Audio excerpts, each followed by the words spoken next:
What's the best part of a Dunkin' Run? The coffee? Is it the coffee or the $1 donut or $2 stuffed bagel minis or $3 sausage, egg, and cheese that you can add to it? The answer, of course, is yes. Time for a Dunkin' Run. $3 offer available on sausage, egg, and cheese sandwich only. Excludes specialty donuts and fancies. Offer valid on medium or larger coffee. Price and participation may vary. Limited time offer. Terms apply. Yo, this is Jay from Hijinks Apparel. I'm just doing what all the cool kids do, listening to the Big Truth Podcast. Yeah. I want to shout out my man Jay Cerrito from Hijinks Apparel for kicking off a new segment of the show and doing that intro for us. We're going to do a new kind of, segment, or I don't know what you'd call it, a new aspect of the show where we can get listeners more involved. You can call in and record an intro. You can, either intro the show, talk about an episode that you particularly liked or disliked or whatever,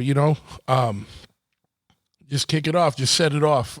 You can go to speakpipe.com/bigtruth. Again, www.speakpipe.com/bigtruth, and record a message, send me hate mail.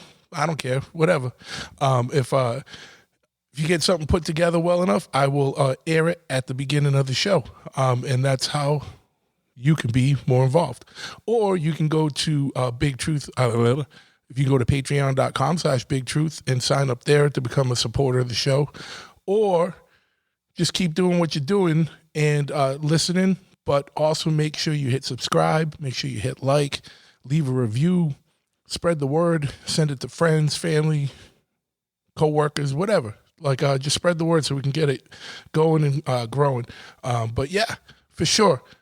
But hit me up with some of those speak pipes. I think you can record a minute or a minute and a half. So I'll be looking forward to hearing something from you guys. But without further ado, let's just jump right into it today. The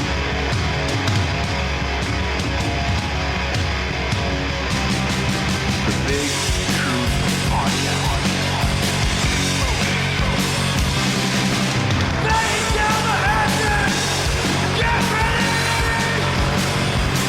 Ignition sequence start.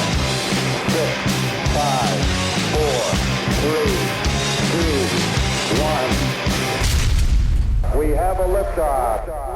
Yes, once again, we have liftoff. I want to thank you for tuning in to this episode of the Big Truth Podcast, broadcasting live from the third lift here at Chopperhead Custom Cycles in Freetown, Massachusetts.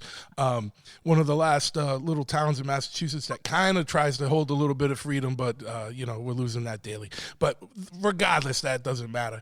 I'm stoked to introduce kind of a longtime friend, but even though we never met real in life, just like the beauty of the internet and finding people with shared interests. And I've been wanting to have her on the podcast for a while, so I'm stoked to finally say to warmly welcome Raquel, Queen of Bail in LA County. If you get any kind of dirt, do all kinds of any dirt, get any kind of trouble in the LA area, this is the person you want to know. And you probably already know her, but if you don't, you should. So Raquel, what's up? How you doing? Hi, Truth. Thanks for having me on. Of course.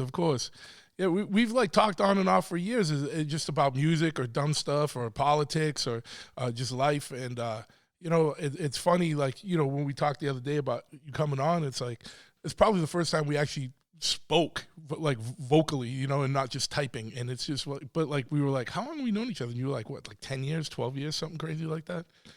Yeah, it is crazy. And as a community, we've all gone through so much. Yeah. Well, yeah. The last, think about all the craziness that's happened, since 2001, right? Just it is a never ending cycle of just gets more bananas every day.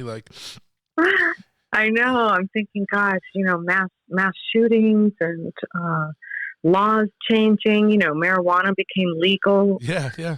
Psilocybin and mushrooms is on the way. That's next. You can see the writing on the wall there. It's already getting decriminalized and legalized in some places. Yeah, good. Yeah. I mean, we've had some couple of years of total weirdness of what was going on, and we it seems like every day something new is going on. And I don't know, is it always been this hectic, or is it just that we have so much access to information that we're just hearing more about things. It just seems like we can't even digest things anymore. Like when one thing comes out, you haven't even digested or thought about it, and then all of a sudden the next day it's like boom, then this is something else just hits, and it's like there's no time to catch up and really synthesize things and think about it. I agree with you. I think it's I mean, think about it. People, when we were kids, right? We had channel 2, 4, 5, 7, 9, 11, and 13. We had 7 channels. That's some LA shit. That's some LA shit. We only had 3. Oh yeah. We only had 3. Shows, no, the 3 or 4. You know what I mean? Yeah, like, and so everybody was getting the same information. Yeah.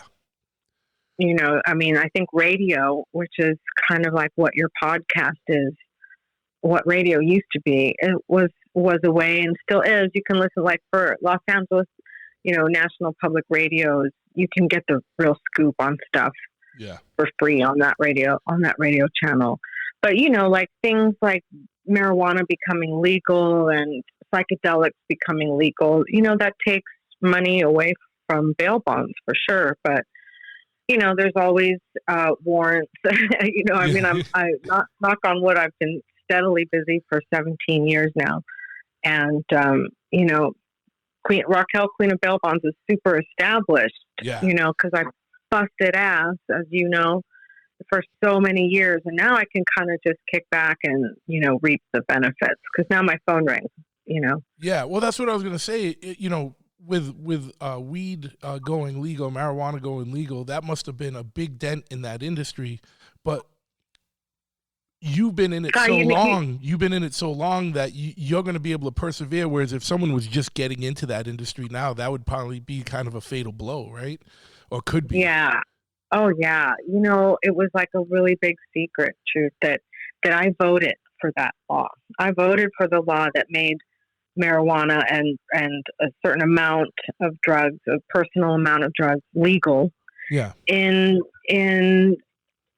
spirit of rehabilitation, as opposed to going to jail because you happen to be a heroin addict or whatever. Sure. And that's something that I could never admit in my industry, because all of the bail bondsmen were like, make sure you vote against it, make sure you vote against it. And I thought that was pretty shitty. Sure. Because a lot of my friends are 12-steppers, and sometimes they slip, and it's just, sometimes it can be just the last straw on somebody's back, when it could be the last thing you need is a case, a felony case, and especially something like weed or marijuana, right? Like, how many people that are in law enforcement and do that, right? Like, weed is a pretty common thing. Like, I'm not saying everybody does, but like it's a fairly common thing, and it's like, you want to put. It's like one of the problems with law enforcement, right? Especially like prisons, and like when they've been privatized in a private prison. The goal is now it's a business. You got to fill this up, and would you rather fill it up with people that are like easy to deal with, like that are in for weed charges, or do you want to fill it up with like people that are doing like hardcore, serious like murders and stuff? Like and there's just obviously more people that are smoking weed and getting DUIs and things like that. But it's like, it's like it's tough because you want to protect your business, but it's like also like you also have to do what's right for society, right? It's kind of like a weird catch-22 in your industry, probably. Exactly. Well, check this out. That year that I voted for the well-being of my community as opposed to voting for my pocketbook, that was one of my busiest years ever. And I felt like that was some good karma that kind of came my way, Sure. So what even got you? So explain for people who, for the law-abiding listeners who haven't had to deal with bail bonds, can you explain kind of like just a general overview of what bail bonds people do, and like what that kind of industry is and what it entails? So just like an overview of that. Sure, I would love to, because I'd love to explain, what the origin of bail bonds is, and how it started, and why it even exists. Yeah, why it's important, because it is important for justice. Yeah. So back in the day, law enforcement, we're talking in the, Western days when anybody could just put on a badge and call themselves the law. They figured out really quickly that there was no way that they'd ever have enough manpower to make people go to court. You could arrest them, but you can't just keep them forever on an accusation. That's in our Constitution. Yeah. So they figured, how are we going to make these people liable for their charges? How are we going to make them come back to court? So they figured we're going to have to make somebody else's problem. So let's call it bail. When we'll make it we'll get a middleman involved, and he'll take out a little tiny insurance policy on the defendant with the court to ensure that he'll go to court. And if that bail bondsman doesn't get that defendant to court, he's going to be liable for the full amount of the bail. And we'll make it his problem to get the money from his client. Okay. So that's what it's designed for. It's not designed for your freedom. It's not designed to get people out of jail. It's designed to ensure people's appearance in court. It's to ensure people's liability. And so the bail bondsman is responsible to get you into court. Otherwise, we're responsible for the full amount of the bail. So your bail is $20,000. I put up the full $20,000 for you to the court with a little insurance policy that says, I'm going to get your ass there no matter what. Yeah. Dead or alive, just like in the old Western days. They don't care. and I'm going to charge you a premium for that, which the state mandate should be 8 or 10%, which is non-refundable. And I earn that money by you getting out of jail. So the minute you step out of jail, I've earned that money. And it has nothing to do with court. They can drop the charges. They can add charges. They can, do whatever in court. Whatever happens, it can be dismissed. Doesn't matter because I got you out of jail. That's what a bail bondsman does. So those are the two things that I think people are confused about. The first thing is that bail is designed, to get people out of jail. That's not what it's about. And it's about making sure you show up to court. Yep. And the second thing is that, that we get to just charge you whatever. We don't. It's a state mandate. It's a government job. Sure. Now, what led you to get into that industry? Like, how did you want to get into bail bonds, and what was the path that led you there? I never wanted to get into bail bonds. I was just, pretty much, I grew up in the Valley, and I grew up, punk rock, very edgy, and, on the other side of the tracks. And, when I got all sleeved, it wasn't cool at all. And you couldn't get a job anywhere like you can now. Yeah. At all. It wasn't like that. Remember that? Those? Sometimes I look at those days a little more fondly. I know it sounds kind of weird, but when you had a neck tattoo or a sleeve or a hand tattoo, that meant something. You're like, that motherfucker's serious, right? And now it's just these kids come in and that's the first thing they're doing is tattooing their face. And it's are you thinking about that? You thinking about that? And which I love as someone who does laser removal. I'm like, no, it's become trendy, and I never thought it would. I just never saw that one coming. It's the TV because shows. It's such a commitment. It's such a commitment, and plus it hurts, and it's expensive. Yeah. So those three things, I never saw it coming, but I just like it, but I can always tell a poser. That school soccer mom that has the tattoo on her neck, she's bullshit. Yeah. Well, the other thing too is it's I don't know about out there, but out here it's not expensive anymore because once it was legalized in Massachusetts, there's so many people doing it, and there's so many scratchers doing $50 tattoos that are horrible, that all these people are getting they're not thinking about it. Like you said, it's a commitment. And it's something that people I don't think are really thinking about, and they're just getting. Well, I can go over there and my buddy will do it for $80, and it's well, you're gonna have your buddy put something on your neck for $80. Like, like unless your buddy is like, like an established, an experienced and good tattoo artist, like I wouldn't, that's where I step in like years later when they actually have the regret and I laser it off. But, but anyway, not to derail it, but it was just, something like that always resonates with me when you were like, you were sleeved. And at that time you couldn't get a job because of that. And it's not like that so much anymore, which is, there's good parts of that, bad parts of it, good parts of it. You don't get hassled as much by the, people. Yeah. Like so, I had a background in photography and dance, and, I was all, sleeved and looked edgy, and, I couldn't get a job anywhere. Yeah. And, my photography skills were kind of derailed. Everything went digital. It was just a really weird time. And so I was doing whatever. I was like bartending and doing a lot of just things to make ends meet. And just through people that I know, I was offered to do bail bonds. To go, somebody said, hey, would you consider it? I'll pay for you to go to school and get your license, and you could, try it out for me. And I said, yeah, I'll give it a whirl. And God, at that time, it was just perfect timing because everybody had just kind of come to age. Everybody had kind of just had graduated from punk rock to like having a motorcycle. Yeah.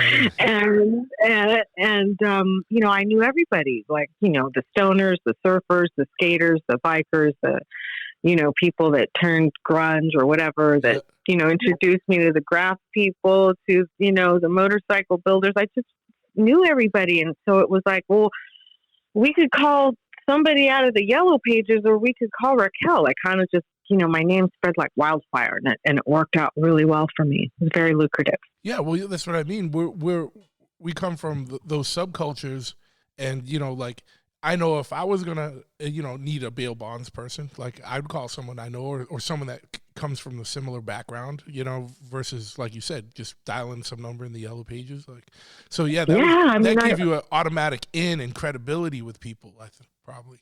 Absolutely. And then I changed the entire experience. Instead of, going to some, dank place and being, vetted, it was more like I treated my clients like rock stars, and it was like offering them cocktails. Yeah. In my office at my, I had a bar in there. Nice. And, it was right above Bordner's. All right. You know where that is, right? Yeah. Yeah, so I had an office above Bordner's for a long time. That's awesome. And and it was, got a little expensive and a little crazy. Yeah. And then, everybody grew up, and then I started bailing out their kids that were going to raves. Yeah.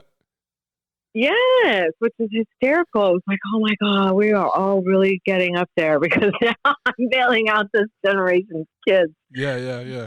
Now we're getting, now it's scary. Like, I got plenty of friends that have that have grandkids, and it's like, oh, geez, are we that? Is that where we're at now? Like, I don't feel like that. We're not. I don't feel like that. No. But I see that. That's unusual. I would say that's unusual. But we're not there yet. Okay, good. Yeah. What is the training like? What do you have? You have to go? Is it what you have to go to a school for bail bonds? Yeah, you have to sign up for it. It's kind of like when the circus comes into town. You have to wait for it. Okay.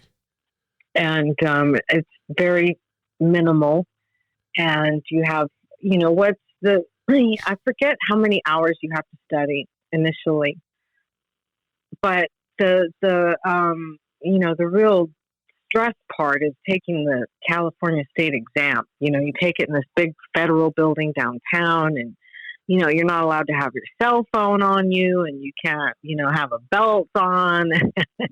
It's just really a lot of rules, and they time you, and the test is very long. The test is very long, and it's and it's stuff that you that you need to know.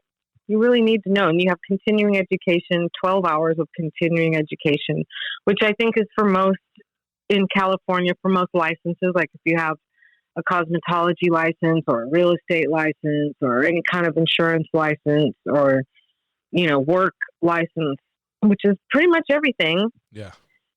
They make you continue your education and pay some fees. We were just talking about that. Yeah.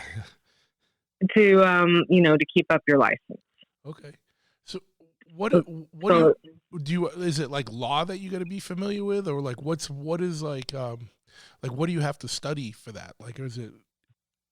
Yeah, a lot of it is. You are supposed to know your penal codes, and you do as a bail bondsman. You know your penal codes. A lot of it is the paperwork that you have to understand and terminology. Like, it's not.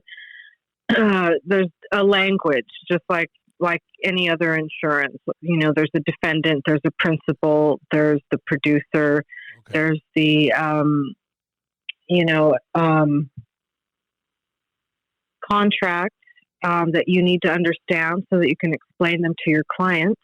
Yeah. So and in law, there's a lot of Latin terms. So and you have to understand what bail is and what you can and cannot do. Like, and for me, this was always kind of a problem. Like, as a bail bondsman, you're not allowed to hang around with criminals because they call that organized crime. Mm. Very simply, people know that it's like they're planning on committing a crime, and so they have their bail bondsman around. So you can't do that. You can't solicit your card, to people in a court, in a courtroom or in any kind of courthouse. I'm not legally allowed to refer any attorneys. You're not. You have to learn how to do your finances. Like, you're not going to commingle your personal funds with your bail bond funds or your cash collateral, stuff like that. And then, of course, there's all kinds of rules and regulations with the court, and especially in regards to if you have a skip or, somebody who doesn't show up, a forfeiture. Yeah. And that's pretty detailed, because sometimes you, have property that you've taken as collateral. So, you have to learn the ins and outs of that. You don't, people might think that I get to take the whole house. No, I don't get the whole house. I just get what you owe me. Yeah. Which means that the house will go into foreclosure. You will have to move out. The house will be sold. And then I get my little piece of the pie. And, you're definitely not in a good position. Sure. Yeah. So it's really, it's like a balance of law and insurance that you got to kind of weave through. It sounds like. Yeah. Yeah. And that's stuff, how I parlayed into my second business, the entertainment insurance, is because, bail bonds is insurance, and people don't realize that. It's a little insurance policy with the court. And it's really not so little. It's usually in California. I don't know about Massachusetts. I'm sure it's maybe somewhat similar because it's a big metropolitan city. But California has the highest insurance rates from A to Z. And, bail bonds is B. Yeah. It's really high. Yeah, yeah. And that's why doctors are so expensive out here, and driving is so expensive out here. It's all the insurance.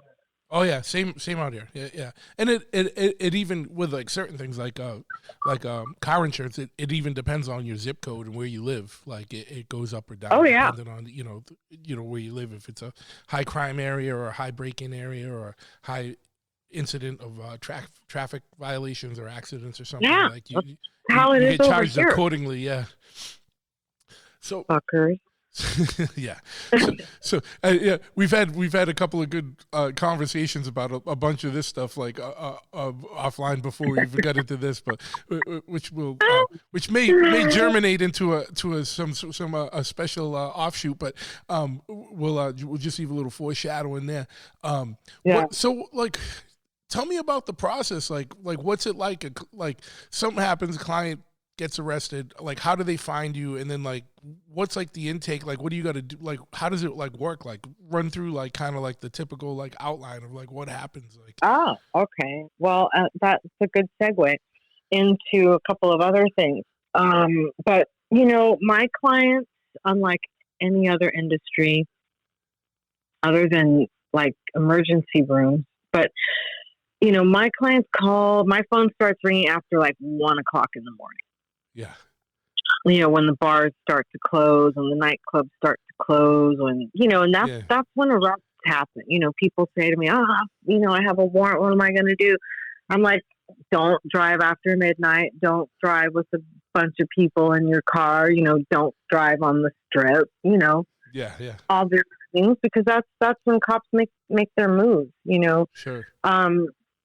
So my phone starts ringing, and my clients are all very upset, panicked, sometimes crying. It depends on personalities, and they'll tell me what happened, or they'll try to tell me what happened.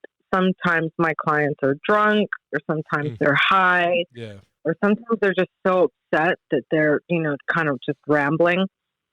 So that's like, something that people might not take into consideration. Like, I have to deal with a lot of personalities. Sure. And so then it's a matter of finding the person who got arrested. And, most of the time people call me like as soon as the person got taken away, like they haven't even arrived at the jail yet. And they're in a panic going, you got to get him out. You got to get him out. And he hasn't even stepped foot in the jail yet. He's still sitting in the back seat of the car. Yeah. You don't even know where they're going to end up, because there's probably probably plenty of them around.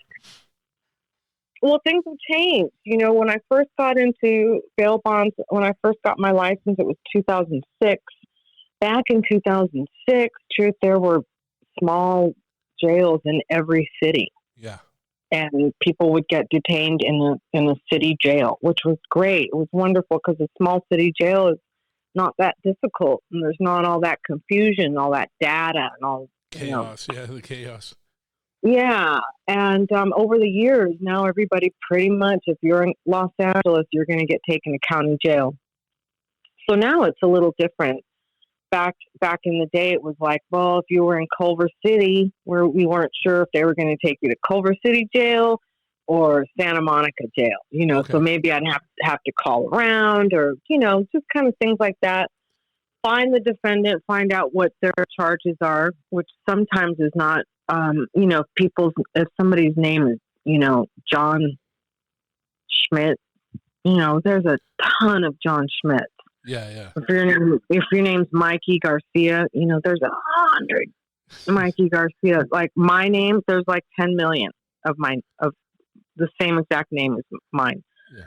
So date of birth's really important. And sometimes, homies don't know their homies' date of birth, Sure. So sometimes that takes a while, just actually finding the defendant. Then you have to wait until they've been booked.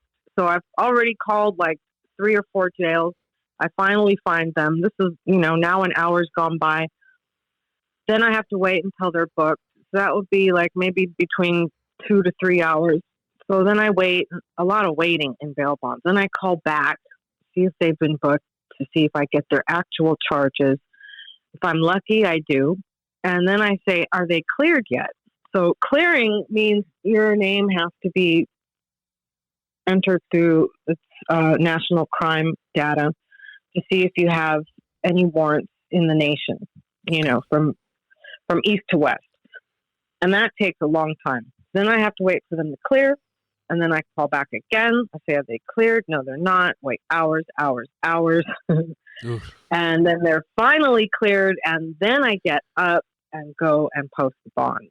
And then when I get to county jail, which is what we're dealing with most of the time now, it's just a really, really, it's really bad there, man. That's the only way I can say it. Like, there's just sheriffs everywhere. It's old. It's dirty. Stank. There's, felons running around, toothless and shit that just got out of jail. Homeless people sleeping around. Yeah.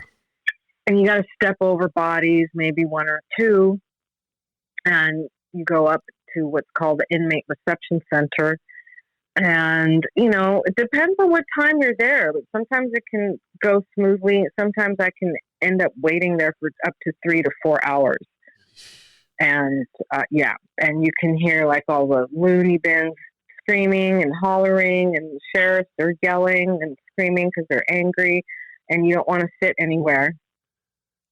Yeah. And you better not have to go to the bathroom, because that's bad. That's really bad. And, I just try to get out of there as soon as I can. And I've been doing this for 17 years, so I don't let anything get to me. Yeah. Yeah, you must. Nothing. When I was bouncing, it was like what you got to deal with, but on a much smaller scale. But all the different personalities and different levels of inebriation and whatever, you do learn to just like tolerate a lot of dumb shit. It's for lack of a better term, like Yeah. So totally.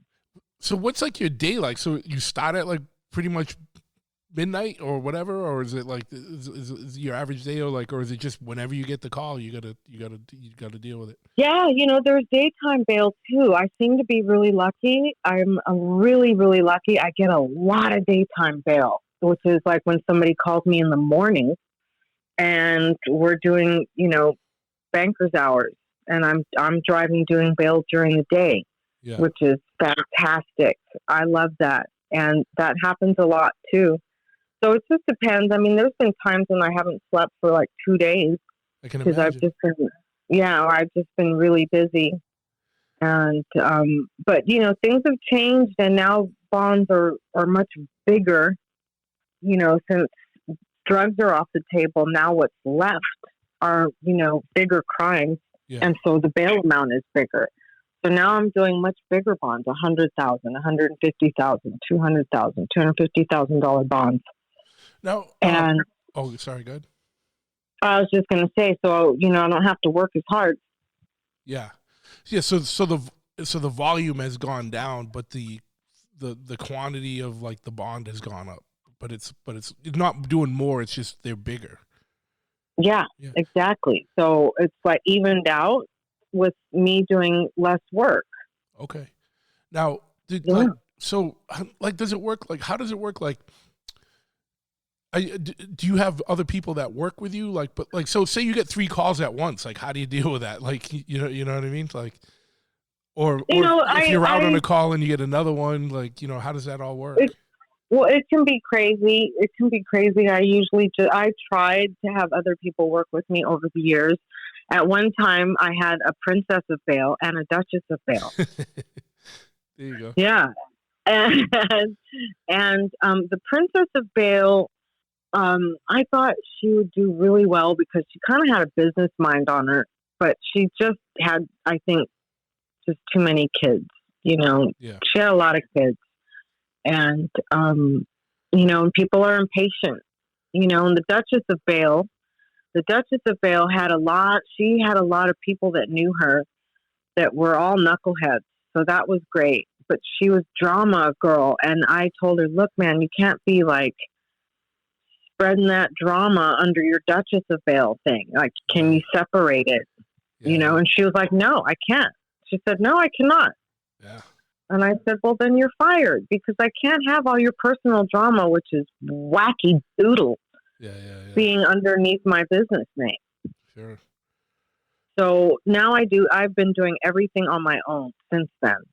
And because I figured I don't need to create competition for myself. I was really lucky that neither one of those girls continued on trying to do their own thing. Sure. Because I could have created more competition for myself in an oversaturated industry. Yeah. So if I get 2 or 3 phone calls, I just have to call people back. Okay. And I was going to say, other thing I was going to say is like, how many is it so it's oversaturated? Has it always been, or like did that something that just happened over the recently? No, Dog the Bounty Hunter. I blame it all on him. That's what I was wondering how that was gonna, if that was connected, like, because that's is Bounty Hunter and bail bonds kind of like, are they connected somehow? Yeah, they assume, the Department of Insurance, which is who gives out the licenses for the bounty hunter and the bail agent. Okay. They assume that you're doing both. Okay, that's what I figured, but I wasn't sure. Yeah, because they assume that you're going to have a lot of skips. Yeah. I've been in business for 17 years. This 2024 will be 18 years, and I've had 2 skips. Wow. Wow. And both of them, well, wait, yeah, both. The one for sure was somebody that I knew really well. I knew his chick really well for years.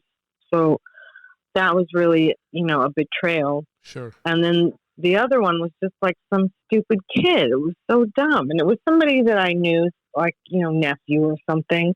Yeah. And it was more like a pickup as opposed to like a fugitive. Oh, and then I had one guy, he was in a motorcycle club. He was a fugitive. He was on America's Most Wanted, though. So he didn't really skip out on my bond. He skipped out on a federal indictment. Yeah. So I didn't really have to do anything there because he was on America's Most Wanted federal government list. So I just kicked back, put my feet up on that one. Yeah. So yeah, there's a lot there. So that was gonna say, like, how, like, so someone goes and you post a bail for them, or they post a bail, and you cover it with a bond, but like, do you have to have that money in the bank, or do you have your own kind of insurance? Like, how do you cover that? And then if someone does skip, like, how does that work? Like, does that come out of your coffers, or does that, like, is there insurance for you to cover that, or like, how does that work? Yeah. No, the bottom line is you have to have that money. You have to have that collateral with your surety company. It's called surety, which is, it's like a different fiduciary financial institution. I get it. I have a surety bond for the motorcycle shop. You have to right. So I have a surety, and I have to have, depending on what kind of bail I want to write. If I want to do nickel and dime bail bonds, then maybe I only need, $250,000 of collateral. But if I want to be able to do big bonds, I need that collateral with my surety. So it can be cash, diamonds, Swiss bank account. It could be whatever. But I'm responsible for it. Sure. I'm responsible for it. And that's why people, might in the past have like seen me lose my shit. And it's because that's my money on the line. Yeah. Now, are you like kind of on them and following up with them and making sure they're going to go to their court date, or do you like bring them there? No. I mean, I've had to in the past with some clients and some rappers that didn't have a car or whatever. Yeah. But no, and I have, especially not in the last 10 years. There's been times where I've had some really sketchy clients that have been drug addicts, or maybe doing a couch tour, or that didn't have a car, and they can be a real great way for me to lose sleep because I don't know how they're going to get to court. I might be kind of on them, but for the most part, my clients are all pretty well off, and they have a good job that they're trying to not lose in the first place. Okay. Yeah. Okay. Yeah. Yeah, I didn't know. Yeah. So, and then are there clients like you just refuse? You're like, nah, I'm not going to work with this person. Absolutely, man. So how do you do that? Do you have like a spidey sense, or like do you have like I feel like anyone who grew up in a city has like this internal mechanism where you can kind of get a vibe and tell if someone's like going to be like a shitbag or not. You know what I mean? Like we call it the push. Like if you meet someone and you just feel like repelled away from them, you're like, nah, you know what I mean? Or sometimes, and it works the other way too. Sometimes you feel instantly like cool or connected with somebody, but sometimes you feel like this kind of like spidey sense where you're like, stay away from that one. Totally. I have, sometimes I'm nice about it and sometimes I'm not. Yeah. It just depends on the person. Like somebody was next to me and they were like, oh my God, I've never heard somebody say no so many different ways without ever using the word. Like, Jesus, that person couldn't just, was really pushy. And I was like, I know, but there was no way I was going to do it. If you're a felon with a gun, with a weapon, that's like an automatic 2 years. Yeah. So unless you're like, in a good position to hire an attorney, retain private counsel, or, have a really good co-signer, that's a prime candidate for a skip right there. Yeah. Because that's like guaranteed time. There's no talking out of it, right? Yeah, no, not unless you have a really solid attorney and a lot going for you. Yeah. Like a really good job going, something like that. But most most people, like a young guy, like a 21-year-old, is not willing to do that. Yeah. And so I will just definitely put my foot down and not do that kind of bond at all. Drug addicts, I learned the hard way once, never again. Pimps, prostitutes, never, because they're on the next flight to Vegas that night, Yeah, they're out. Yeah. Yeah, there's all kinds of, non-desirables. So I know you've written about this stuff and have talked about, but like you must have some stories. Like, what's some of the wackiest or like craziest or standout kind of times? Like you have a long career in this. Like, what are some of the more kind of standout elements, whether it was good or bad or just crazy or what? Like, I'm sure you. Well, interesting ones. It's not a normal job. Like, you know what I mean? So I'm sure there's some. Oh my God! Foolishness, I have some of the craziest experiences. So, the punk rock author. His name is Legs McNeil. Yes. So he has a magazine, an online magazine called Legsville, and I have a column on there called Bale Tales. Okay. And it's stories that I've written a book and it's not published yet, so it's in the can, and I'm having a really hard time getting publishers to look at it, and really hard time like with literary agents and stuff like that. But I do have this column, and so I'm kind of doling out like some of my best stories, but not all of them. Sure. Not all of them. But you can go on there and read them on legsbill.com, because there are some really great ones and there are some really sad ones. Sure. And, I've been doing it for almost a year. And so on my 12th and last piece for that, for Bale Tales, I'm going to talk about some of the good times too, because it's just been, I've treated this business, Raquel, Queen of Bail Bonds, totally different. It's been videos and, really cool parties and really cool photo shoots and really cool events, that, nobody would even think would be part of a bail bondsman's career. No. And I like, that's like kind of how we met, like social media, like through like we have so many mutual friends and everything, and it was just like the way you promoted it was always so interesting. I was like I've never seen anyone promote bail bonds like it is like an event, you know what I mean? Right. Like I always treated it like it was a band. Yeah. Like it was a band. Sure. Yeah. Do you think does that come from like kind of like the old punk rock DIY ethic, you think? Like, like you're thinking outside the box and you're kind of pushing it, It's absolutely, it's all about from, being just growing up punk, that was such a, a different way of living and such a decision, such a conscious decision. Yeah. And so everything that I've done in my life, and everybody from that punk rock generation who was punk, is kind of the same with everything that they do. Like, I have a friend that's a comedy writer, and he has a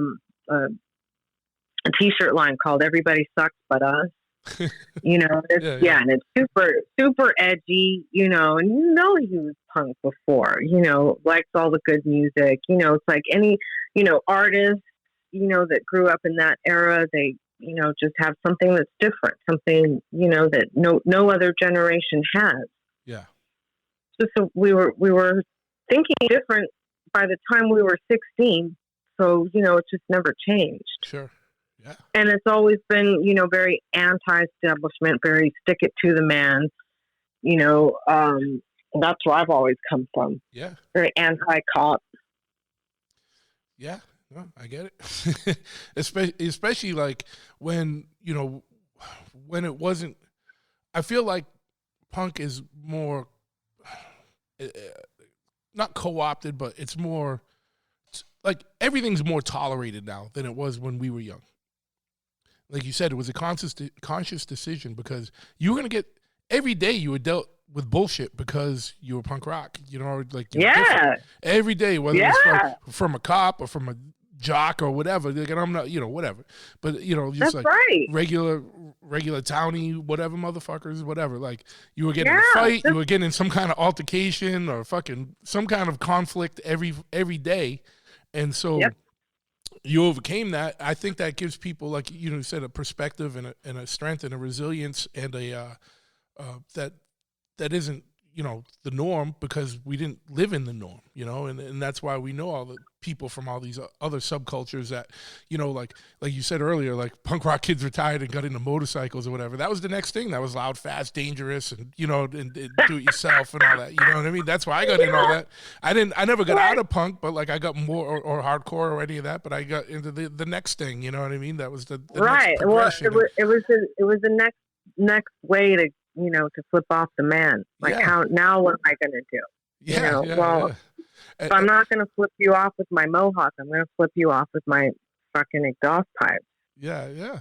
And so it's just, that thing, but like, it was cool. Like, like you could see that ethic in how you promoted your business as bail bonds, which is a different perspective. Like, so it's cool. Like, I'm just giving you a shout out on that. Or some props. Thank you. Good. I'm so glad, because there were times when I was like really edgy with like, there were some cracked eggs, had like blood all in them for Easter, and some people were offended. And I was like, well, I like to keep it edgy, man. Yeah.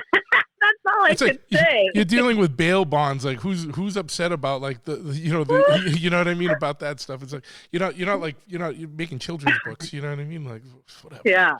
But yeah. So even still, yeah. I'll post a link to the column in the show notes, so people don't have to remember that. But like, and we'll put all your social medias and stuff in there. But we'll get to that later. But like, what are some of like don't actually, before we even get into it, like I know you just mentioned that you've been having some trouble with publishers and stuff in this day and age, but have you ever just thought about self-publishing? Well, of course everybody has said to do that, but that's kind of just a lot of work. Yeah, sure. It's a lot of work, and I don't, it's all about distribution. Yeah. And as a if you self-publish it, first of all, I don't think it gets the respect in the literary world that you might deserve. Mm. It's kind of like a mixtape as opposed to an album that's on a legit label. I get it. In comparison. Yeah. And then the other thing is just, it's like a lot of hard work, and you have to kind of, I don't know. I just don't have the time. I wouldn't, Sure. I'm just, I need to be patient and just keep submitting. Yeah, well, that's the thing is when it hits the right person and the right person sees it the right way, it'll go, and then it'll probably just go real fast once that happens. Just got to get the right set of eyes, right? You know that you live in the California, right? It's like anything, like it's a hustle. You just got to get it to the right person, and then they'll carry that torch. Well, thanks for reminding me of that, because I have dealt with, a lot of rejection for this last year. And, that's cool. I've dealt with a lot of rejection in bail bonds as well. And, as a business owner, as an entrepreneur, you have to be very thick-skinned. So I'm used to that. I'm okay with rejection. I'm super okay with it, but I'm human. After 6 months of rejection, you need to take a break from it. Yeah. And then refresh yourself and then go back to some more rejection. But I can't imagine the column, like you wouldn't be doing it for a year if it wasn't well received. Like obviously this is something that people would be interested in. I can't see why it wouldn't, like it's just like you said, it's got to hit the right person, because everybody loves the column. I mean, the people's remarks have been fantastic. And obviously Legs, the publisher and also my editor, Bert Kearns, they love it, and they've been encouraging me to write more, and they have welcomed me to stay on as a writer, even after Bail Tales. Yeah. So yeah. So there's that. If my writing sucked, I wouldn't have a column. Sure, exactly. And if it wasn't interesting what you were writing about, you wouldn't have a column. So obviously you got the two things that you need there. It's just, so you said you're going to find someone who's willing to take it to the next step. Yeah, and people have said, what, this is a Netflix series, not a fucking reality show, but a Netflix series, a real drama series. And so I have 12 episodes in the can. Let's go. Yeah. And you have an imagery around it that in a business kind of, aesthetic, exactly the word I was looking for. Yeah. Around it that makes it different. Like, it's drastically different than something like Dog the Bounty Hunter. You know what I mean? It's like, and you got a cool, like, everyone's always interested in stories about LA. You know what I mean? Like in that area. Like, I'm sure you have some like really like standout things that would make interest in any kind of media, whether it was television or a podcast or whatever, you know what I mean? Movie or book. Yeah. Book. Like, you could parlay that into anything, or all of it. And it's all true too. I mean, it's nonfiction. It's true. I don't know if I guess it's under the category of true crime. Yeah. Although, I do discuss what my clients are busted for. Yeah. I do. So there you have it. So what are some of the standout ones, like that you might have already published in the articles? Don't give away the stuff that you want to say for the book, but like, what are some of the crazier stories or standout stories, whether it was good or bad? Some of them I think that are even shocking to myself, even just writing them. Yeah. Just being like, what the hell were you thinking, Raquel? Yeah. Like, seriously. When I first started, I was so rogue. I just really was. Like, my first mistake was letting people owe me money. Okay. Oh, yeah. That was a problem. That created a lot of problems for me. And, this is Los Angeles. So, I had plenty of muscle to collect for me. And, I'll just say that, there were plenty of laws broken in order to collect payment owed to me. And people that were collecting money from me were entitled to 50% of whatever they got. So it was a big loss to me and very nerve-wracking. Yeah. And so I had to not let people owe me money, because I was like, oh my God, I can't, I can't even imagine. Yeah, because you need that in the coffers to be able to do these bonds. So, like, if you don't have any money, you can't do any bonds.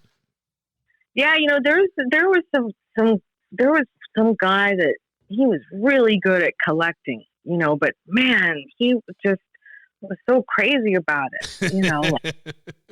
He was like kidnapping people, like taking them to their ATMs. That's like extortion. I'm pretty sure. I mean, how many other laws was he breaking? Yeah. Yeah. Then you're gonna have to post his bond. Yeah, you're gonna have to post his bond. Yeah, well, and the thing is he died. He was living that kind of life. Fast life. Sure. And he didn't last long for this world. Yeah. And I just that helped to slow my ass down too. Not letting people owe me money. Bailing out junkies, kind of junkies that have, snot running out their nose. Yeah. Spilling onto their lap. That is not a good risk to take. Yeah. These are lessons I had to learn the hard way, and those are the kind of stories that are worth telling. You know what I mean? Sure. And that was, these are all learning lessons for me. And, as I've gotten smarter, my bonds have gotten more boring. Yeah. But I had all those, over a decade of knuckleheads. Yeah. Yeah. Yeah. At a certain point, you almost value, like, all right, it's boring bonds, but it's steady work, and you can relax and pursue other things. Like, you don't have to, like, it's not like enveloping your life of just wild all the time. Yeah, I mean, one story that really sticks out in my mind is, this girl that I had known for, over 5 years. She called me on New Year's And it kills me because when she was talking, the first thing I thought to myself was, she's high. I could tell she was high. And that should have been my exit right there. But since she was my friend, I bailed out her boyfriend on a domestic violence warrant involving his ex-girlfriend, which is a $50,000 bond. And I got his forfeiture notice in the letter, in the mail, and my stomach turned. That's $50,000 for $50,000 that I would have to cough up if I don't find him. So I called him, right? Yeah. They call this guy Satan. They called him Satan. Yeah, yeah. And and he answers the phone. And for a minute, I was able to breathe. I'm like, okay, he's not, he hasn't disappeared. I'm like, dude, did you forget to go to court? He's like, oh, hi, Raquel. What's up? Did you what did you forget to go to court? He's like, no, I didn't forget. I just didn't go. I'm like, what? I'm sweating. I'm fucking sweating. And, I'm just like about to just fucking die, right? I'm like, what do you mean? Yeah. And he's like, I'm a felon and I'm not going to do 3 years for some bitch. I'm not going to court. I'm not going, Raquel. I pretty much blacked out at that point. I think I literally blacked out because I lost it. I remember I punched my desk so hard. I was crying. I was freaking out. And this was somebody that I knew.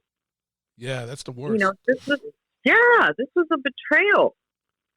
And long story short, I had to hire bounty hunters. I had to, it's a great story because, I had, like a 2-inch thick folder, like, this guy's affiliation, his ex-girlfriend, his arrest record, his parole officer, his dad's affiliation, like where he lived, like all this stuff. I take it to my private investigator, and he's like, I don't need that. I just need his phone number. I'm like, oh shit! This guy's like a SEAL or something. He's like a fucking Navy SEAL. He called me 2 weeks later at 6:00 in the morning. He said, I found your guy within 30 feet. I just pinged his cell phone. He's so stupid. He has a cell phone with him, the same one. Yeah, yeah. So I had to call local police to go, gaffle him up. And they did. And then I had to pay for him he was in Washington State, by the way. I had to pay for him to fly back to California to go to court. Well, yeah. And the bounty hunter. I had to pay for his flight ticket too. Yeah. But I guess I was livid. Go probably. ahead. Yeah, I was gonna say livid probably, right? It's like, but, I just I just feel sorry for my boyfriend at the time because I was just like living with a fucking maniac at that time. Sure. Well, that's a lot. 50, that's $50,000 hanging over your head, right? That's bananas. Yeah, $50,000. Felt like I was going to throw up every day. Literally, I felt like I was going to throw up. Just sick to my stomach. When he called me and said, "We found your boy within 30 feet," I was popping bottles, champagne that morning. I was. Well, yeah, I was. What? Because it cost me about $6,000, which is a lot better than 50. Yeah. And is that something you get to like? That's cost of doing business? Do you get to like write that off, like, or is that something you still have to absorb? I have to absorb that. That's such a good question because that was my first question. Is this tax write off? No, it's not. Damn, that this sucks. Money lost. Yeah. Well, when someone owns a business, if that's the first question they ask, it's a write-off, right? Yeah, at least. Yeah, no. That sucks. It should be like that's part of the business, right? Like. Yeah, well, I could write off some of it, but not all of it. Yeah. Not all of it. Yeah, So I mean, that was like 2 weeks of madness. I can imagine. In my life. I'd be going. Yeah, I'd be going ape shit. Yeah, I get it. Right? Yeah. Can you imagine? Yeah. The clock is ticking. You have 120 days. Oh, is that the time? Is that the time limit? Yeah.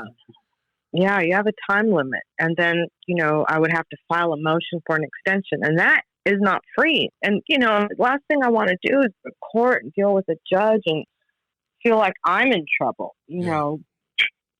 Part of, I got to say, part of parlaying into the entertainment insurance is just because I'm so burnt out on bail bonds and the just watching people ruin their lives and the negativity of it all and the violence of it all and the alcohol and the, car wrecks and the drugs and the, murders and, people dying and I'm tired of it.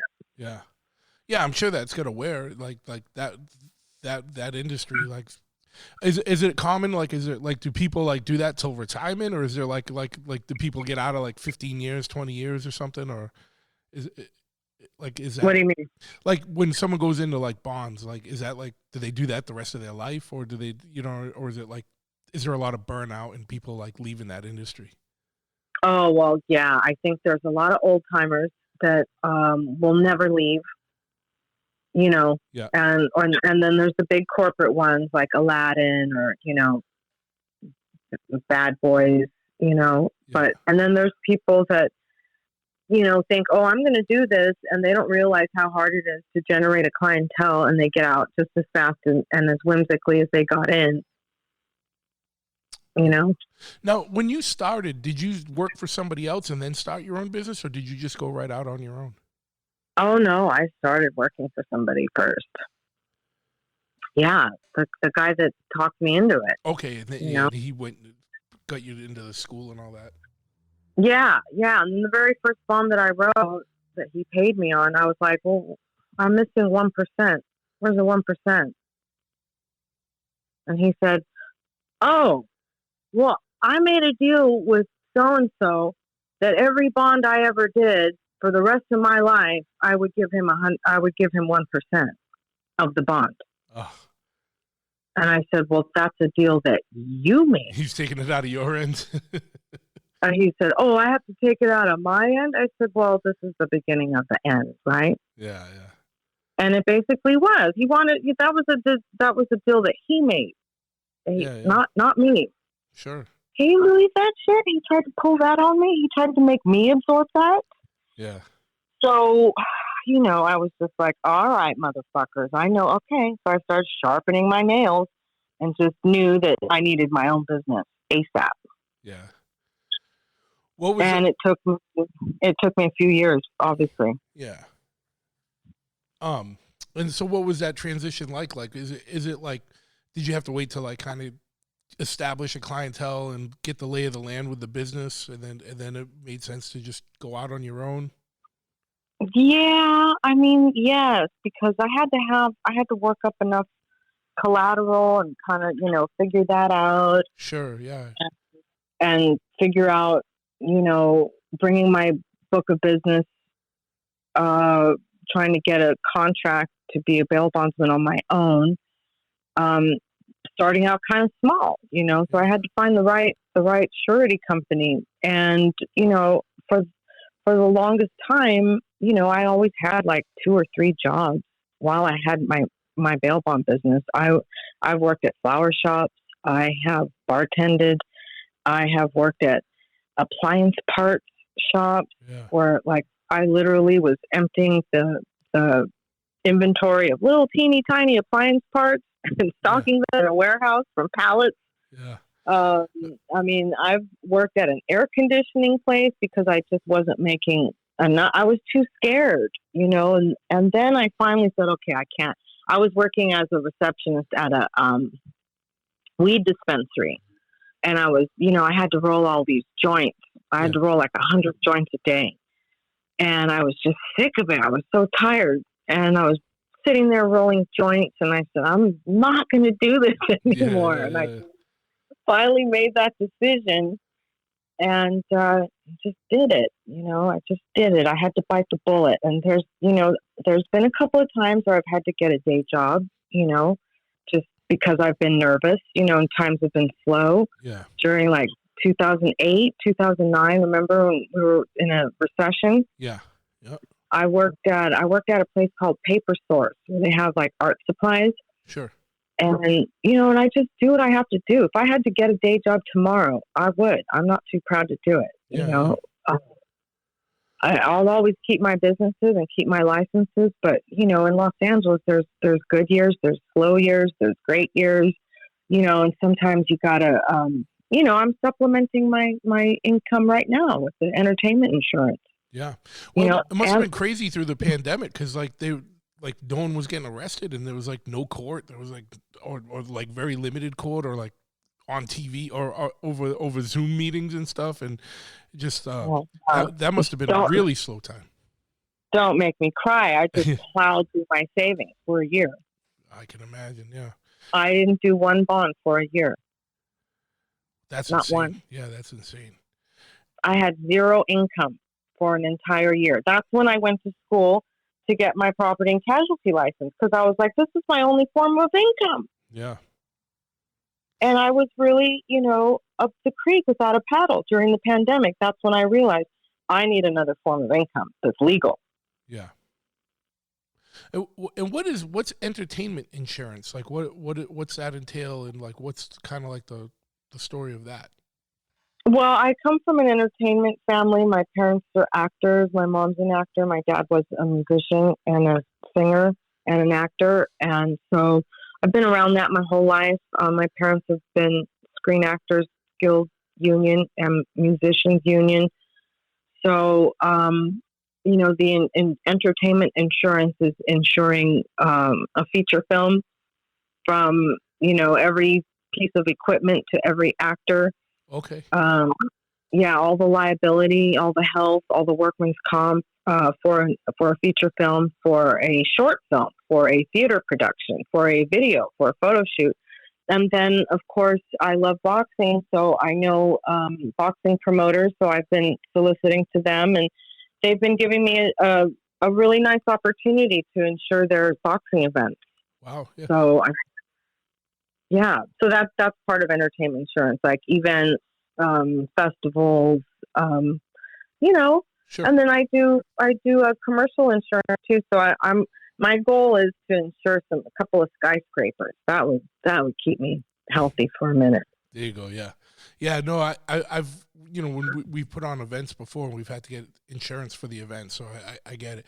But a feature film, that must be a huge undertaking because there's going to be so much that you have to think about into that must be written into that policy. That's going to be bananas.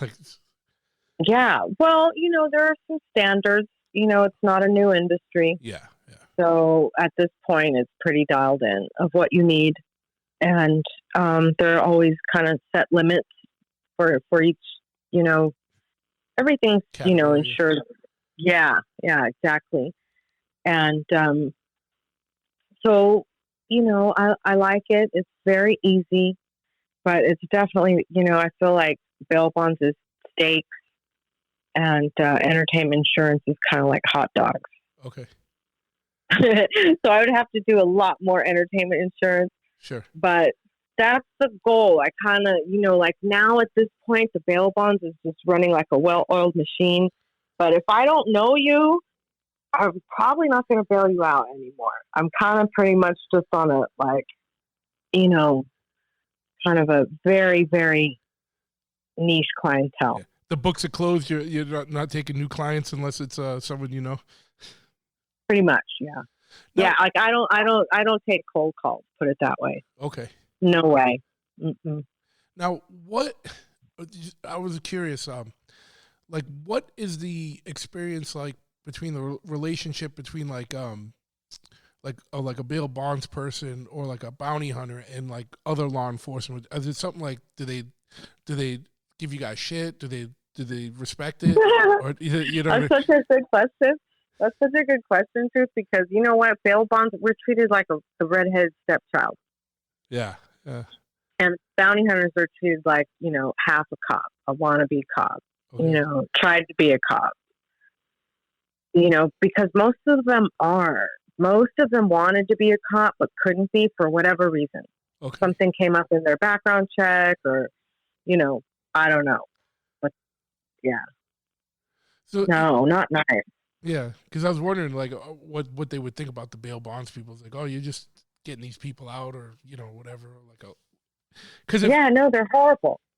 yeah, because if someone can't post bail and they don't get a bail bonds person to represent them, they got to stay in until their date, right? Is that how it works? Yeah. Well, here's something people probably don't know, but each person that is arrested has the opportunity to ask to be released on their own recognizance, which you can do from the phone of any jail. They usually have the number posted there to call. Based on, some pretty simple facts, like maybe one, that you've never been arrested before. 2, you're gainfully employed. 3, you lived in the area for, 52 years. Yeah, you're not going anywhere. Yeah, you're not going anywhere. Typically, you'll be released on without needing bail. Okay. No matter whether you're rich or poor, it doesn't matter. It's based on your record. So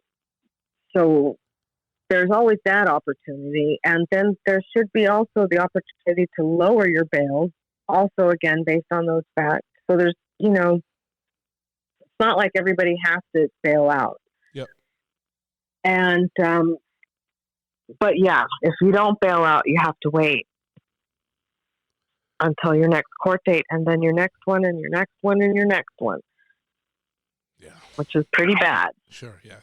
And Have you ever been arrested? Yes, but nothing more than like back in the day when we were younger, you'd have to spend the night, you know what I mean, and then like you get out, you know what I mean, and then go to your court date and get it done with. But it wasn't like, because it was nothing ever like anything bananas, like it was never like murder or anything, it was just dumb shit like being an idiot kid, Right, but you've gone through the booking process. Yes, yeah. So there you go. Yeah. Good. I think everybody should go through the booking process. Everyone should do it at least once. Yeah. Yeah. I mean, pretty much the more prisons become privatized, there's more of a chance for everyone to do that. It's fucking, but well, with technology today, I don't know, because facial recognition is a big thing, and everyone's getting these driver's licenses that gives up the facial recognition, and so anywhere you go, basically, which is what the government is aiming for, anywhere you go, you walk in, you're just going to be scanned. You think you're going to the Dodger game, and actually, you're going to be gaffled up tonight. Yeah. It's crazy. I can put on my tinfoil hat and go down this road right now, but I think it's like there might be another one. Yeah, it's crazy. They have facial recognition now that even if you're wearing like a mask or like something over your face, they can still construct your face from features they can see under it. So scary. Have you seen that? Like that's fucking crazy. Like, so, people putting like a bandana over their face or something, they can still like tell who it is. I'm like, oh my God. That's crazy. That's crazy. Can't say no face, no case anymore, right? Right. No. So yeah, I don't know where crime is going. I mean, I feel like it should be getting lower and lower. Yeah. Well, I think one of the best things they did, like you said, like we talked about earlier, is like legalize marijuana. If that goes federally legal, like the crazy thing is like, are they going to exonerate people that are in court for that are been in prison for marijuana related charges like that? Because that takes a little while, right? Like that's not, but that's gonna free up a lot of resources potentially, and then the money these states are making off of marijuana taxation is crazy. Like I know the revenue is insane, right? The only other thing that concerns me about the marijuana industry is the amount of plastic that they're generating. It's really insane. The amount of what? plastic. Oh, okay. The plastic, yeah. What for? Like what? Yeah. Like the packaging, or like the Yeah. or just Yeah, all the process? packaging. No, not the process, all the packaging. Like nothing is sold. Like years ago, you could buy actual flour and they would weigh it out. They would pick up your flour, your buds with some chopsticks or whatever, and weigh it on a scale, put it in a bag for you, right? Everything's prepackaged now. It has to be You go get some edibles, it looks like you're buying gummy bears and Sour Patch Kids, and it's all got crazy package. Like there's a lot of time and money invested in packaging of marijuana, and also psilocybin that I've seen in places where that's decriminalized. It's like a whole industry in itself. Like, they're selling smaller quantities, but they're packaging it in a way that's very attractive, I guess, for lack of a better word, to the eye. It's interesting. Yeah, and all kinds of things to seduce you, right? Yeah, it's definitely attention getting, like especially when they do like play off of like other things, like if you like the candy Nerds as a kid, guaranteed there's a edible version of Nerds, and they has like a weird name, but it looks like it's the same packaging, or Jolly Ranchers or any of that stuff. It's Did funny. you hear about Mike Tyson's edibles? No, what happened? Oh my God, Mike Tyson's edibles are a piece of Holyfield's ear. At least he's got a comedic sense to him, right? Or it's either funny or sadistic, Isn't that hysterical? Because I can't find them, but they're called Mike Bites, and they're little pieces of Evander Holyfield's ear, the piece that he bit off. Yeah. Yeah. He's a major stoner. He's a funny guy too, like the cartoon he had, like where he's just kind of like making fun of himself and everything. Like he seems like a pretty he's seems to be in a better place where he can laugh at things now. Like, you know what I mean? Whereas like when he was in his prime, like and they were like still hypnotizing him and getting him, just making him a fucking killer. Like he was like, especially the stuff like that you see now on the internet, like some of his interviews and stuff that they couldn't air back in the day. Like that dude was like a menace, like. Oh my God. He was something else, man. Oh my God. When he was like, why are you talking this way to me, Mike? Fuck you. He would be like to the reporter. Oh yeah. So he was so punk rock.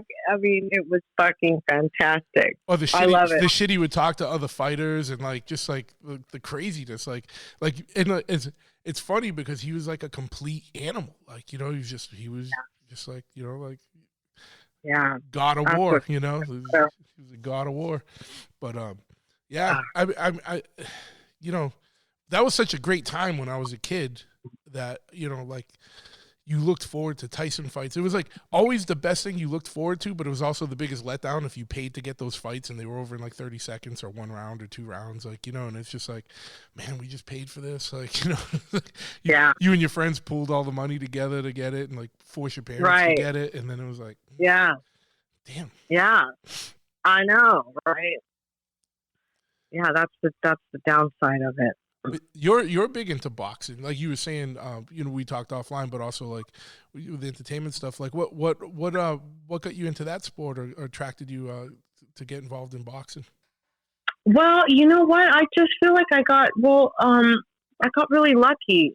I've always been, like I mentioned, I grew up a dancer, so I've always been, in the gym or doing something, and I met a trainer that instead of training, with weights, he was training boxing. Yeah. And this gym had a full-size boxing ring in the back, and I didn't even know it.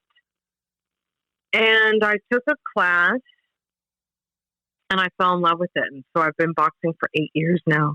Yeah. But initially, of course, I grew up in the Oscar De La Hoya, Mike Tyson, Lennox Lewis era. I mean, you couldn't escape it. I mean, if you were in Los Angeles, you'd have to live under a rock to not have been into boxing Sure. in the great era of the 90s and HBO boxing. I mean, it was huge. I mean, we lived for it, you know? Yeah. Marvin Hagler lived like 10 minutes away from where I am. That's where he's from. And Oh my God. Vinny Pazienza, he's around. I saw him like 2 years ago at like no, wait. This is probably the older I get, the time like I say 2 years ago, it was probably more like 4 years ago. I saw him at like a 7-Eleven at 3 a.m. in Providence. Like I was leaving a show and he was in there fucking fucked up. Like, I was like, that's Vinny Pazienza right there. That's crazy. You know, and he was cool. No I talked to way. him, but he was cool as fuck. But he was like, he was gone. I don't know what. He was out. He was out to lunch that night. But it was it was like 3 a.m. So you know what I mean. You know, it's really sad when he passed. Yeah. You know, he was really something special. Yeah. Yeah.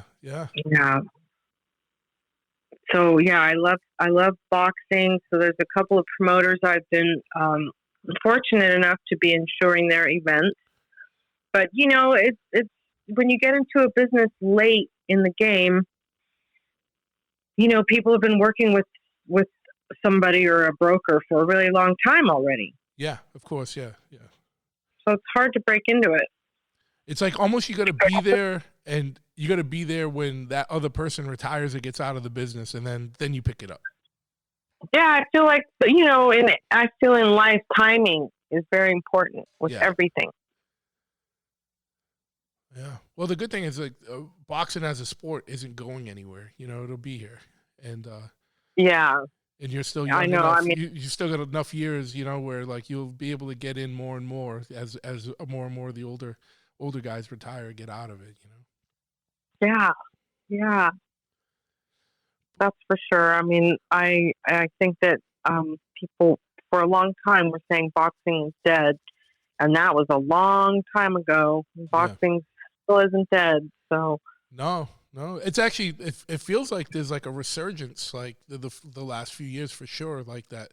You know, definitely MMA shot out of a cannon. It's fucking huge, but I feel like that also helped boxing come back up in a way, because it brought boxing back too, like where people are just looking more at combat sports in general. Well, I'm so glad to hear you say that. You know, because I feel like boxing is on fire, but I'm submersed in it. You know. Yeah. So to hear that coming from you, that's great. I'm glad to hear that. I know that my manicurist knew who Ryan Garcia was, and that's huge. Yeah.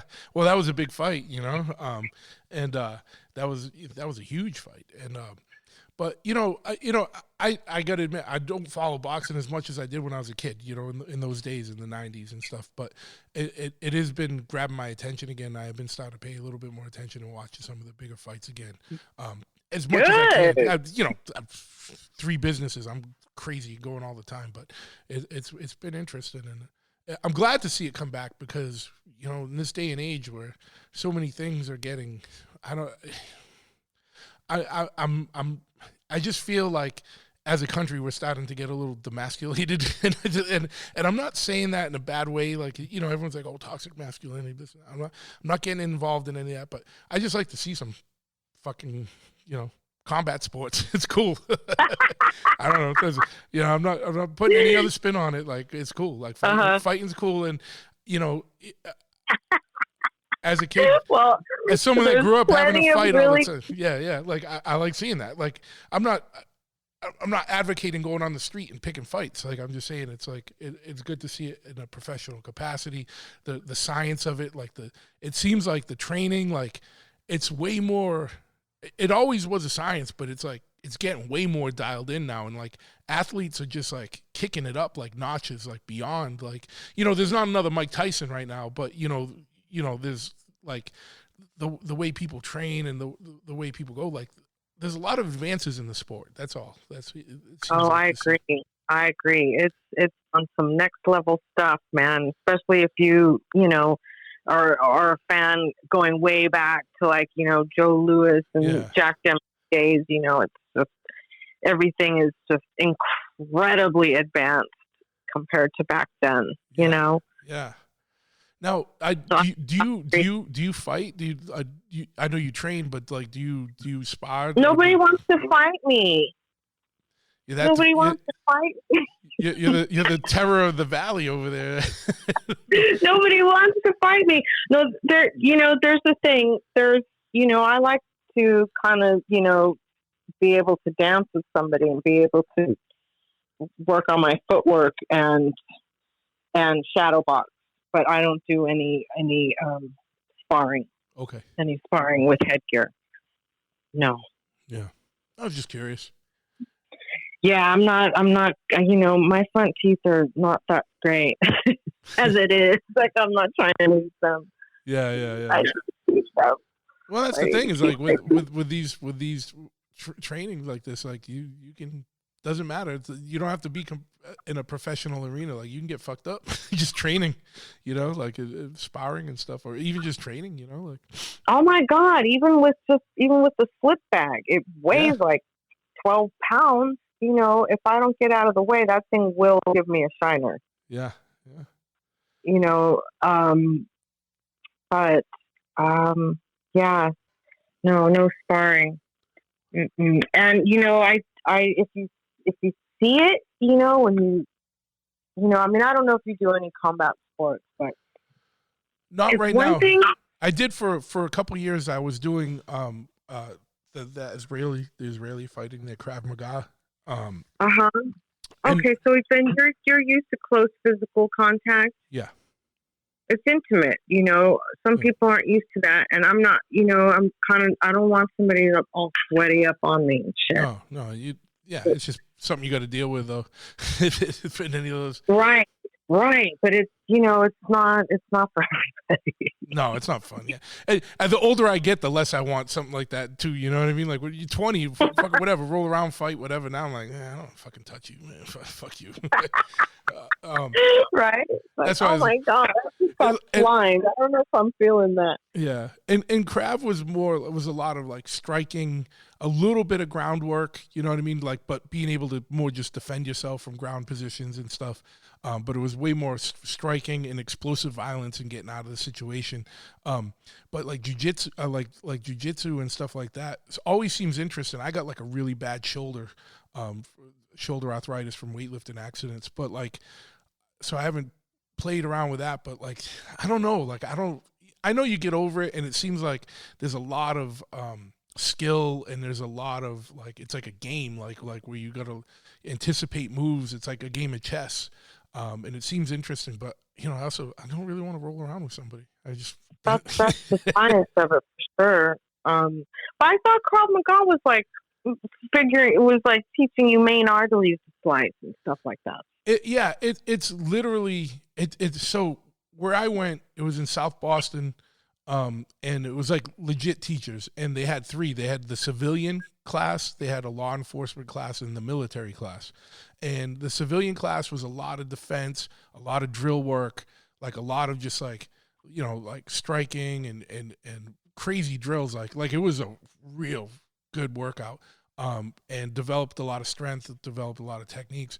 The law enforcement class was a lot more grappling and a lot more like non-lethal type of things. And then the military one was just like literally, how do you kill someone as fast as you can? Like, you know what I mean?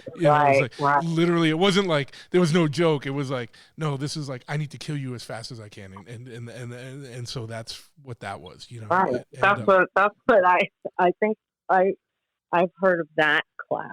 That's the one I've heard of.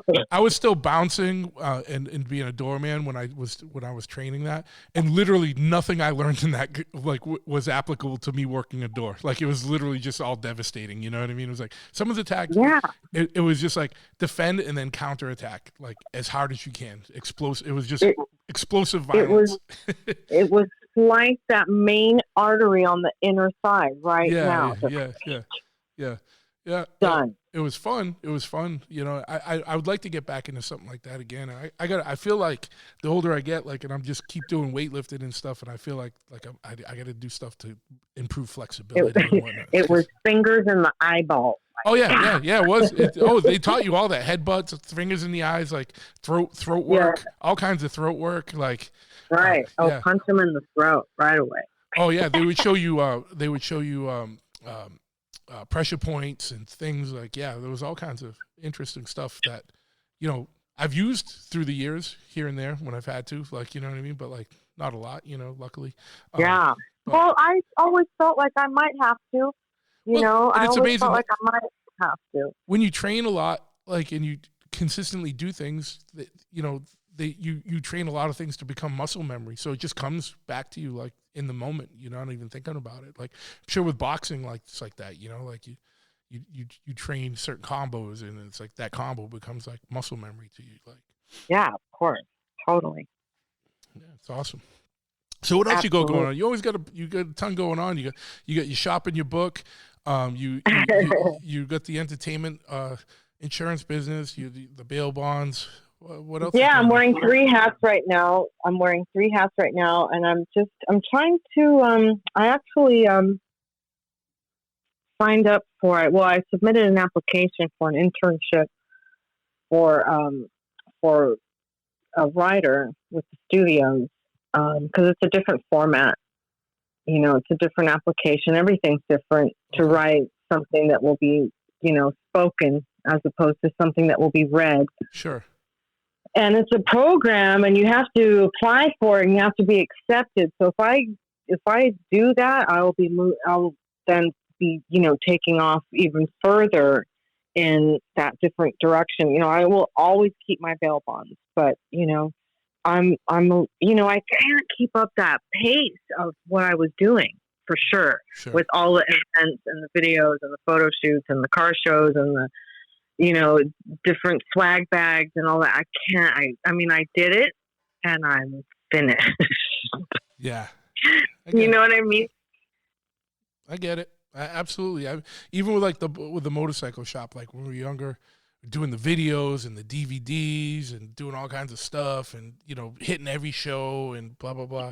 And it's hard to do that now. And especially with, we have such a business here inside the shop. It's like costs money to leave the shop to do this other stuff. And, and it's, it's tough to keep doing all that stuff. You almost need young blood to come in under you, like to carry that torch, like to do it for all like you said, the events and all that stuff. Yeah, you know what it's like. I mean, there's a lot of events that need to be done every year. Yeah, you got to keep the name out there. Keep the. Yeah, it's a lot of work. A lot of work. I was, for me, I have a commercial in the can. I have a few of them that I could just air on any station at 3 o'clock in the morning, 3:30 in the morning is my target audience. And, it's what people don't understand. People approach me for sponsorships, which are now called partnerships. I don't know why. And they are giving astronomical amounts of $10,000 for a night and some digital flyers and whatever, and I can air a commercial for half of that. Sure. The problem is like you said, though, it's like you're not opening your books to new people. So it's like that's just money you don't need to spend. Exactly. Oh, my God. So that's exactly what I said to myself. I was like, well, I'll just air a commercial. And then I was like, I don't want to do that. Then my phone will start ringing more. Yeah, yeah. It sounds like you found a good balance, and you just got to do whatever you got to do to sustain that.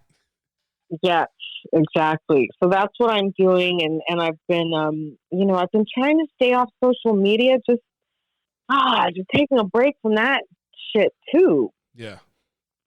I feel like we all really kind of, we were all suckers for social media, and now I'm super over it.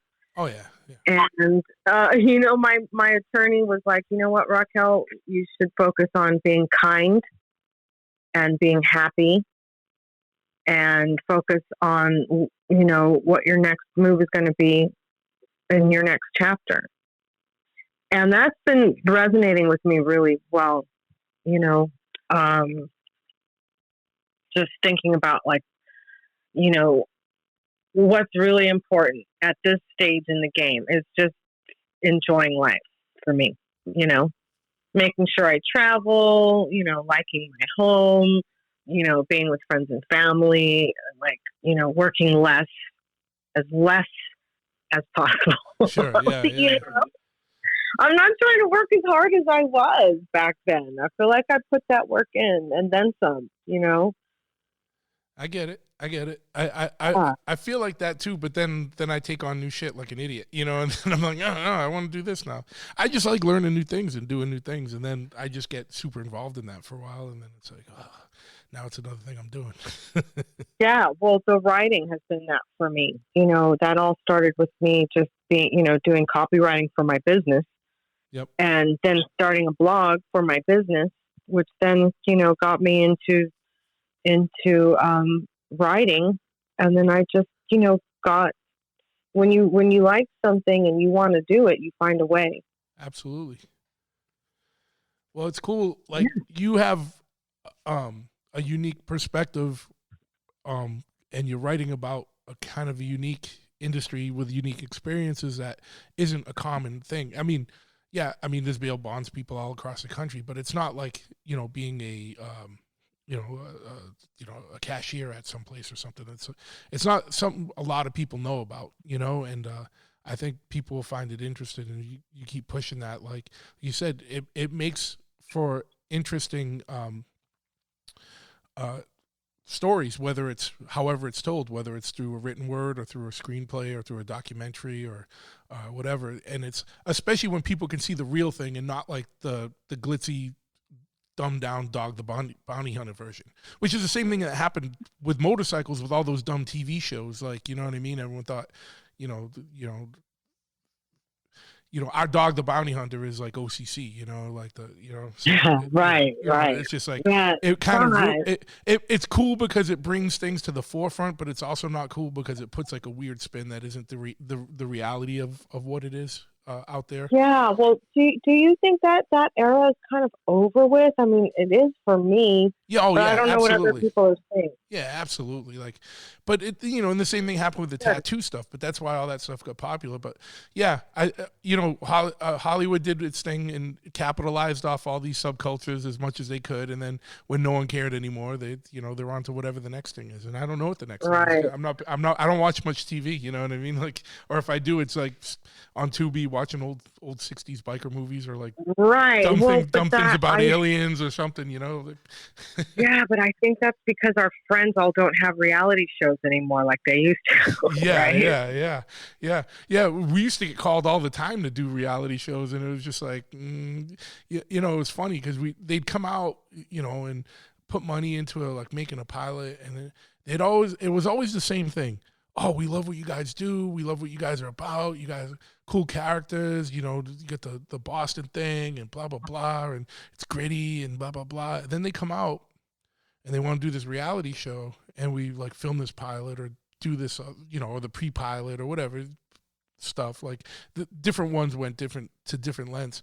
And then they give you these scripts and then they want you to do this shit that you would never do. And I'm like, this is reality. Like this is when I was naive and I thought reality show, you know, was going to be more realistic, you know? And I was like, I would never say this. Like I'm not learning lines. I'm not an actor. Like, you know what I mean? Like you're taking, you said you like us for what we do. And then you bring us the show. You want us to do the show that's nothing like what we do. Like, no, I'm not doing it, you know? Yeah. I don't think, I think there most definitely is still reality TV on, but yeah, media has changed so much. Yeah. I don't think they're exploiting the subcultures that we grew up in anymore, you know? Like, they're done with that. Yeah, the tattoo shop ones and all those like, Kat Von D doesn't have a show anymore, right? I don't think so. But I don't know. They might. Who knows? But like, I don't think it's. Yeah, I know there's still some tattoo shows. I just don't know what they are. Like, you know, like. Right. For people in the Midwest. Yeah. Pinterest is the new thing. Everyone just comes in to the tattoo shop with pictures they saw on Pinterest, and they're like, "I want this tattooed." I watch. Dan and other people deal with that all the time because I still got a lot of friends in the tattoo industry, and it's amazing that the tattoo industry has been cracking for as long as it has. Yeah. You know, it's just amazing. That's another thing. Like where it's gotten pretty advanced too. There's some people out there doing some super technical, like crazy art. Some of it doesn't hold up with time. Like people doing all these like really intricate tattoos that don't have outlines and stuff, and like sooner or later it's all gonna fade and blur. But they look beautiful, like probably for that first year. I like my old school tattoos. Like. God, I was on such a mission, but I pretty much got over it. Oh yeah. After my arms were finished, I was like, okay, well, am I going to do a whole back piece? Am I going to do my legs? Yeah. Going to do my entire, head or whatever? I'm like, no. Yeah. So I just, got on with my life. Sure. Yeah. Yeah. And then I saw everyone get crazy with it. It's just crazy. Yeah. Yep. It used to be so underground. It used to be like, there was like 100 people in Los Angeles that had a lot of tattoos, that were heavily tattooed. Yeah. And that was it. And, now it's everybody. Yeah. Yeah.